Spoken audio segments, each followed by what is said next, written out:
जगत में प्रत्येक व्यक्ति को किसी न किसी प्रकार की निर्बलता अवश्य होती।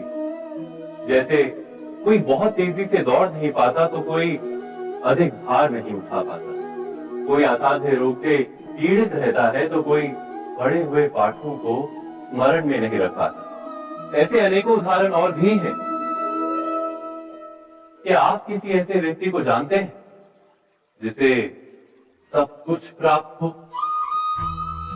और हम जीवन की उस एक निर्बलता को जीवन का केंद्र मानकर जीते? इस कारणवश हृदय में दुख और असंतोष रहता है सदा। निर्बलता मनुष्य को जन्म से अथवा संजोग से प्राप्त होती, किंतु उस निर्बलता को मनुष्य का मन अपनी मर्यादा बना लेता है। किंतु कुछ व्यक्ति ऐसे भी होते हैं जो अपने पुरुषार्थ और श्रम से उस निर्बलता को पराजित कर देते हैं। क्या भेद है उनमें और अन्य लोगों में? क्या आपने कभी विचार किया है? सरल सा उत्तर है इसका। जो व्यक्ति निर्बलता से पराजित नहीं होता, जो पुरुषार्थ करने का साहस रखता है हृदय में, वो निर्बलता को पार कर जाता है। अर्थात निर्बलता अवश्य ईश्वर देता है, किंतु मर्यादा मनुष्य का मन ही निर्मित करता है। स्वयं विचार कीजिए।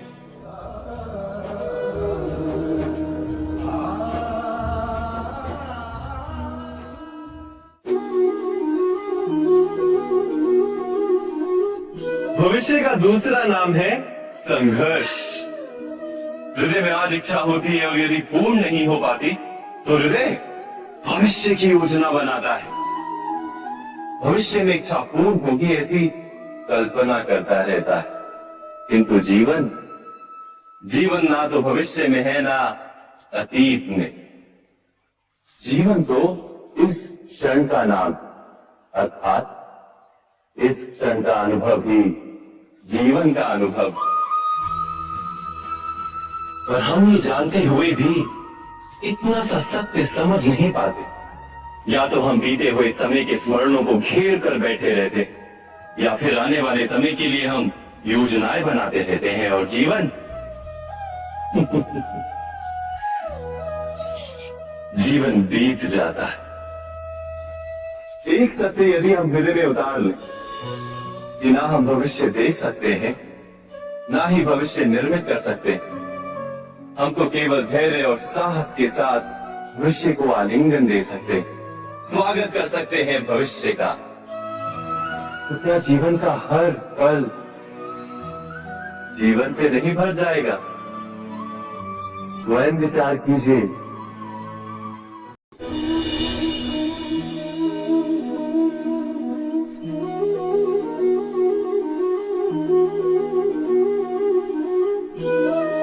ज्ञान प्राप्ति सदा ही समर्पण से होती है, ये हम सब जानते हैं।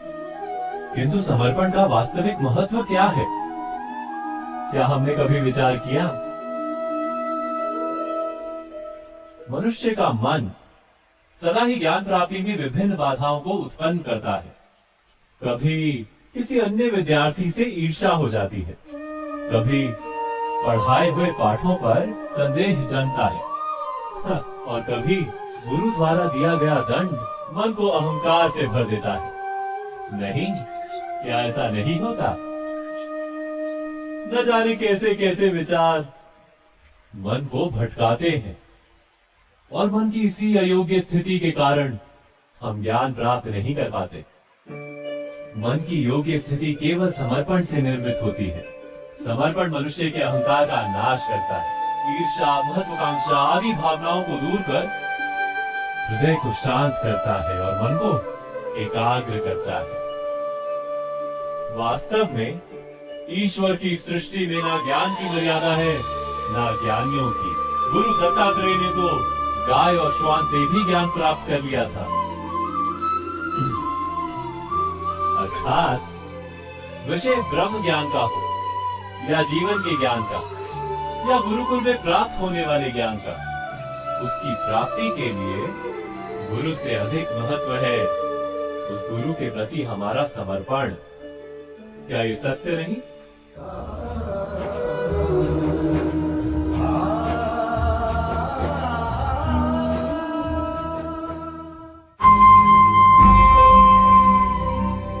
प्रत्येक मनुष्य के जीवन में ऐसा क्षण अवश्य आता है जब सारी स्वप्न, सारी आशाएं, सारे दृश्य ध्वस्त हो जाते हैं। जीवन के सारे आयोजन ही बिखर जाते हैं। एक और धर्म होता है और दूसरी ओर सुख। इसी को धर्म संकट कहते हैं। जब धर्म का वाहन ही संकट हो और धर्म का त्याग ही सुख हो। विचार कीजिए, कभी किसी स्वजन के विरुद्ध सत्य बोलने का अवसर प्राप्त हो जाता है, कभी ठीक दरिद्रता के समय सरलता से चोरी करने का मार्ग प्राप्त हो जाता है, कभी किसी शक्तिशाली राजनेता या राजा के कर्मचारी का अधर्म प्रकट हो जाता है। सबके जीवन में ऐसी घटना बनती ही रहती है। अधिकतर लोग ऐसे किसी क्षण को धर्म संकट के रूप में जान ही नहीं पाते। हमें किसी प्रकार के संघर्ष का अनुभव ही नहीं होता। सहजता से सुख की ओर खींचे चले जाते हैं, जैसे मक्खी गुड़ की ओर खींची चली जाती है।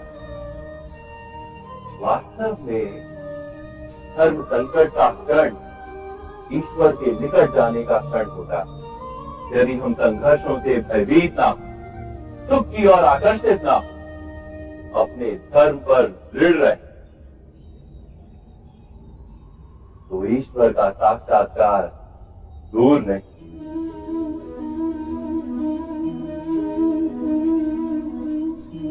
पवन से युद्ध करने वाला पत्ता यदि पेड़ से गिरता है तो भी आकाश की ओर उठता है।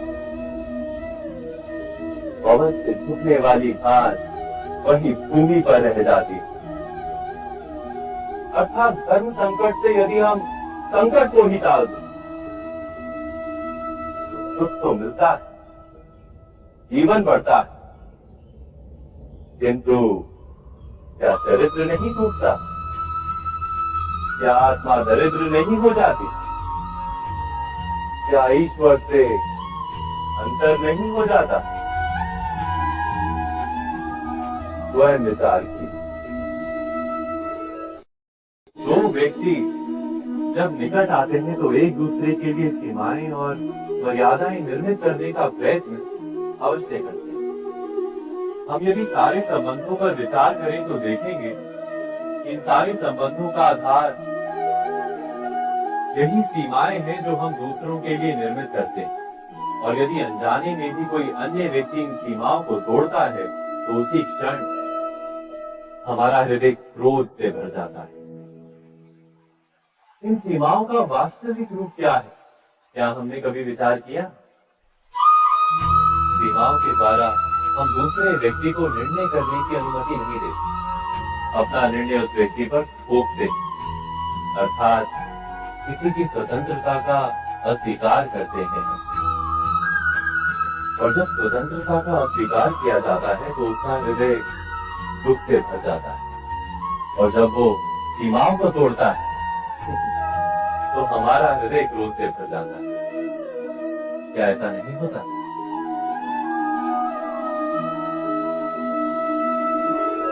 पर यदि एक दूसरे की स्वतंत्रता का सम्मान किया जाए तो किसी मर्यादाओं या सीमाओं की आवश्यकता ही नहीं होती।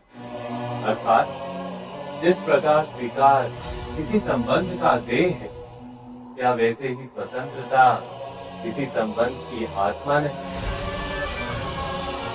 स्वयं विचार की।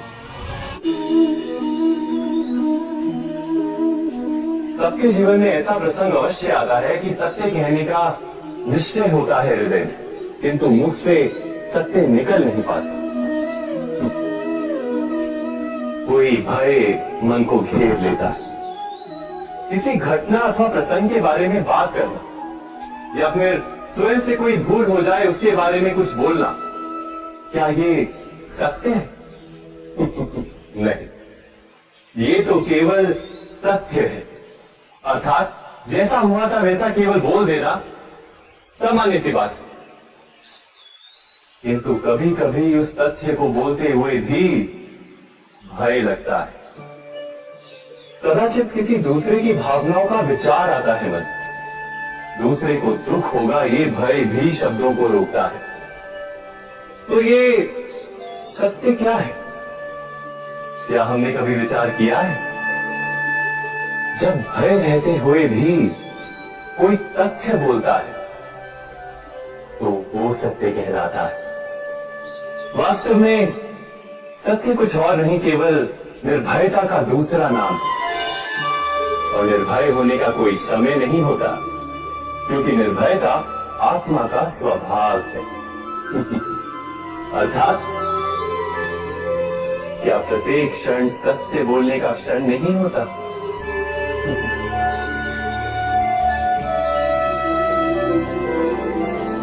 स्वयं विचार कीजिए।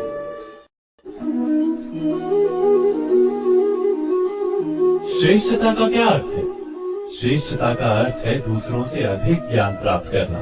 अर्थात मूल्य इस बात का नहीं कि स्वयं कितना ज्ञान प्राप्त किया, मूल्य इस बात का है कि प्राप्त किया हुआ ज्ञान अन्य लोगों से कितना अधिक है।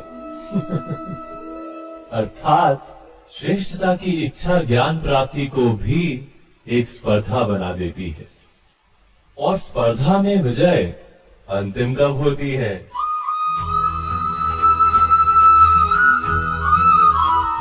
कुछ समय के लिए तो श्रेष्ठ बना जा सकता है, किंतु सदा के लिए कोई श्रेष्ठ नहीं रह पाता।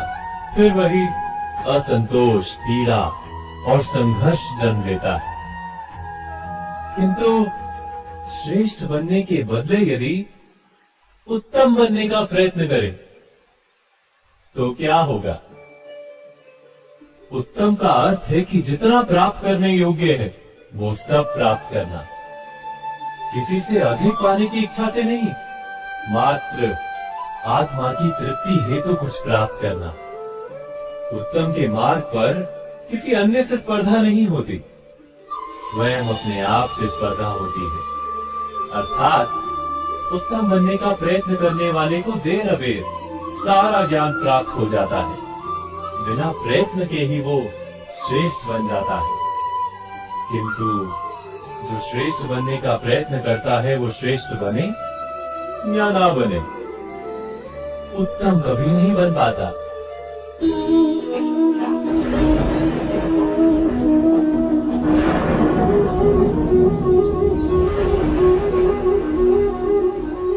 दर्शनों और पूर्वाभासों के आधार पर हम भविष्य के सुख दुख की कल्पना करते हैं। भविष्य के दुख का कारण दूर करने के लिए हम आज योजना बनाते हैं, किंतु कल के संकट को आज निर्मूल करने से हमें लाभ मिलता है या हानि पहुंचती है? ये प्रश्न हम कभी नहीं करते। सत्य तो ये है कि संकट और उसका निवारण सात जन से, व्यक्ति के लिए भी और सृष्टि के लिए नहीं। आप अपने भूतकाल का स्मरण कीजिए, इतिहास को देखिए, आप तुरंत ही ये जान पाएंगे कि जब जब संकट आता है तब तब उसका निवारण करने वाली शक्ति भी जन्म लेती है। यही तो जगत का चलन है। वस्तुतः संकट ही शक्ति के जन्म का कारण है। प्रत्येक व्यक्ति जब संकट से निकलता है तो एक पद आगे बढ़ा होता है, अधिक चमकता है, आत्मविश्वास से अधिक भरा होता है, न केवल अपने लिए अपितु विश्व के लिए भी। क्या ये सत्य नहीं? वास्तव में संकट का जन्म है एक अवसर का जन्म, अपने आप को बदलने का, अपने विचारों को ऊंचाई पर करने का अवसर, अपनी आत्मा को बलवान और ज्ञान मंडित बनाने का। जो ये कर पाता है उसे कोई संकट नहीं होता, किंतु जो ये नहीं कर पाता वो तो स्वयं एक संकट है विश्व के लिए। विचार कीजिए।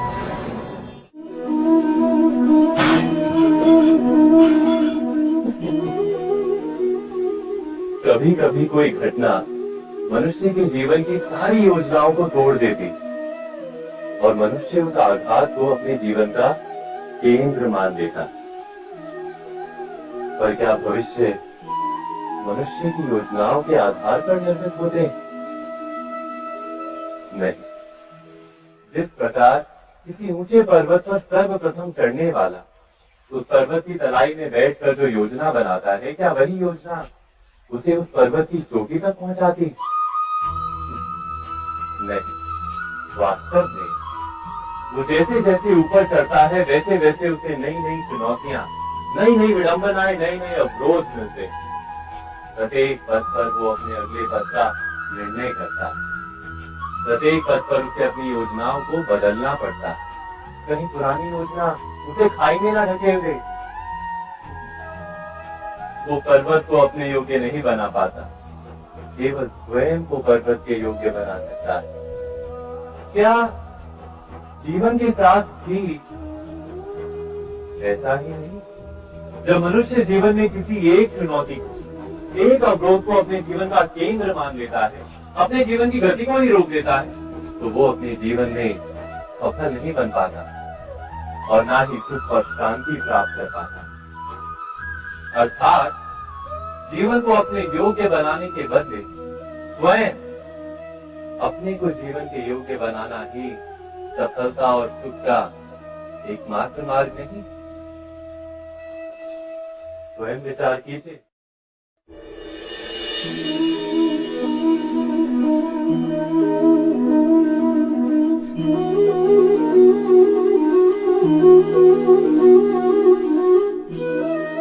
जीवन का हर क्षण निर्णय का क्षण होता है। प्रत्येक पद पर दूसरे पद के विषय में कोई निर्णय करना ही पड़ता है और निर्णय अपना प्रभाव छोड़ जाता है। आज किए गए निर्णय भविष्य में सुख अथवा दुख निर्मित करते हैं, ना केवल अपने लिए, अपने परिवार के लिए, आने वाली पीढ़ियों के लिए भी। जब कोई दुविधा सामने आती है तो मन व्याकुल हो जाता है, अनिश्चय से भर जाता है। निर्णय का वो क्षण युद्ध बन जाता है और मन बन जाता है युद्ध भूमि।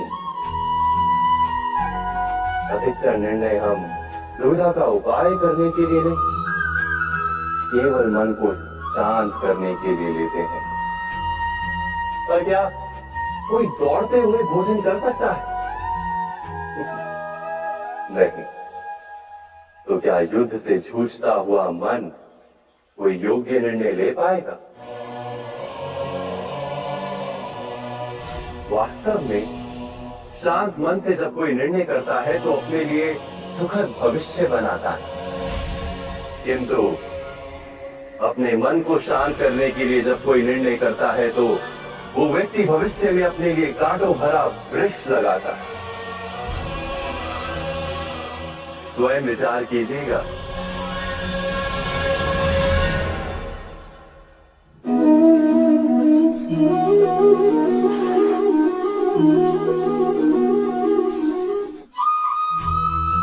जीवन में आने वाले संघर्षों के लिए जब मनुष्य स्वयं को योग्य नहीं मानता, जब उसे अपने ही बल पर विश्वास नहीं रहता, तब वो सद्गुणों को त्याग कर दुर्गुणों को अपनाता है। वस्तुतः मनुष्य के जीवन में दुर्जनता जन्म ही तब लेती है जब उसके अंतर में आत्मविश्वास नहीं होता। आत्मविश्वास ही अच्छाई को धारण करता है। ये आत्मविश्वास है क्या?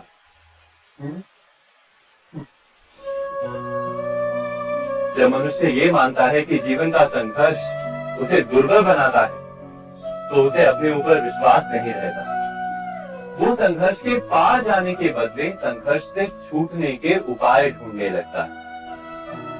किंतु जब वो ये समझता है कि ये संघर्ष उसे अधिक शक्तिशाली बना दे, ठीक जैसे व्यायाम करने से देह की शक्ति बढ़ती, तो प्रत्येक संघर्ष के साथ उसका उत्साह बढ़ता है।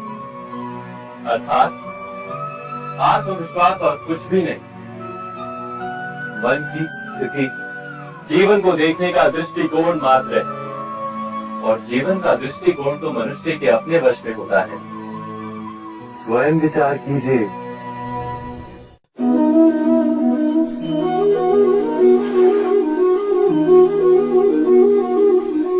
पिता सदा ही अपने संतान के सुख की कामना करते, उनके भविष्य की चिंता करते रहते। इसी कारणवश सदा ही अपने संतानों के भविष्य का मार्ग स्वयं निश्चित करने का प्रयत्न करते रहते। जिस मार्ग पर पिता स्वयं चला है, जिस मार्ग के कंकर पत्थर को स्वयं देखा है, मार्ग की छाया, मार्ग की धूप को स्वयं जाना है, उसी मार्ग पर उसका पुत्र भी चले, यही इच्छा रहती है हर पिता की। निसंदेह उत्तम भावना है ये। किंतु इन प्रश्नों के ऊपर विचार करना हम भूल ही जाते। कौन सा प्रश्न? प्रथम प्रश्न, क्या समय के साथ प्रत्येक मार्ग बदल नहीं जाते? क्या समय सदा ही नई चुनौतियों को लेकर नहीं आता? तो फिर बीते हुए समय के अनुभव नई पीढ़ी को किस प्रकार लाभ दे सकते हैं? दूसरा प्रश्न, क्या प्रत्येक संतान अपने माता पिता की छवि होता है? हाँ, संतानों को संस्कार तो अवश्य माता पिता देते हैं, किंतु भीतर की क्षमता तो ईश्वर देते हैं। तो जिस मार्ग पर पिता को सफलता मिली है, विश्वास है कि उसी मार्ग पर उसकी संतानों को भी सफलता और सुख प्राप्त होगा। तीसरा प्रश्न, क्या जीवन के संघर्ष और चुनौतियां लाभकारी नहीं होती? क्या प्रत्येक नया प्रश्न एक नए उत्तर का द्वार नहीं खोलता?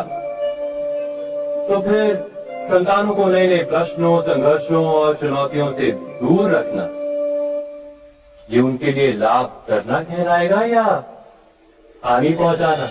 अर्थात जिस प्रकार संतान के भविष्य का निर्माण करने के बदले उसके चरित्र का निर्माण करना श्रेष्ठ है, वैसे संतानों के जीवन का मार्ग निश्चित करने के बदले उन्हें नए संघर्षों के साथ जूझने के लिए मनोबल और ज्ञान देना अधिक लाभदायक नहीं होगा?